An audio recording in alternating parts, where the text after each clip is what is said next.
Gilbert Chikli has stolen millions from some of the world's biggest corporations. His lavishly furnished home in Israel is a compound with security cameras. It's a sign of his success. We understood that a bank president does what he pleases, and via orders he gives, he can end up doing all kinds of impossible or unimaginable things. And therefore, I decided to pretend to be a president. For years, he palmed himself off to company workers as their CEO, lying to people on the phone to send money. Yet the French-Israeli con artist could not spend his stolen cash because of a web of banking rules aimed at criminals like him. China is a country where not everything is allowed, but in any case, money is king. Until he found a pipeline in the shadows to funnel his ill-gotten gains, the People's Republic of China.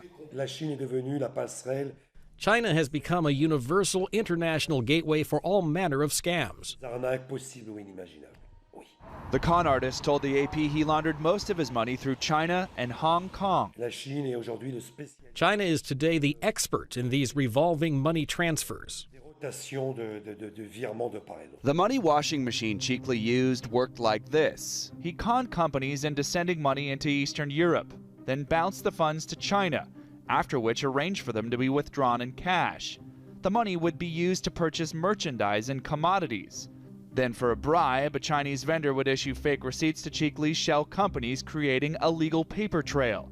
Typically, Chikli would buy some goods but forward most of the cash to another account he controlled.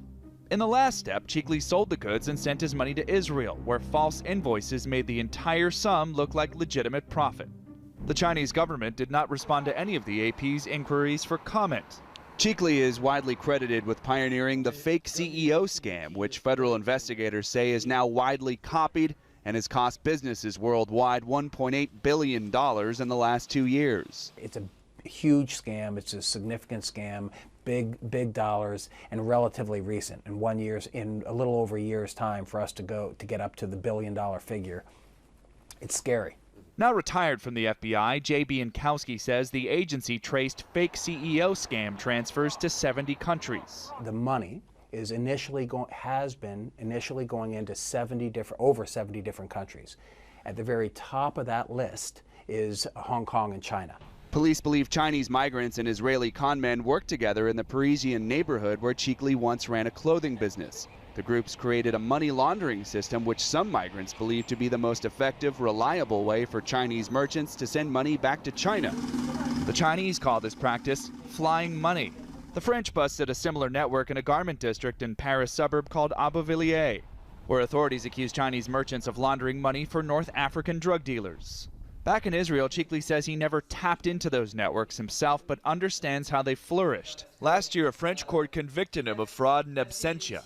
Israeli authorities would not say whether France had made a formal request for Chikli's extradition.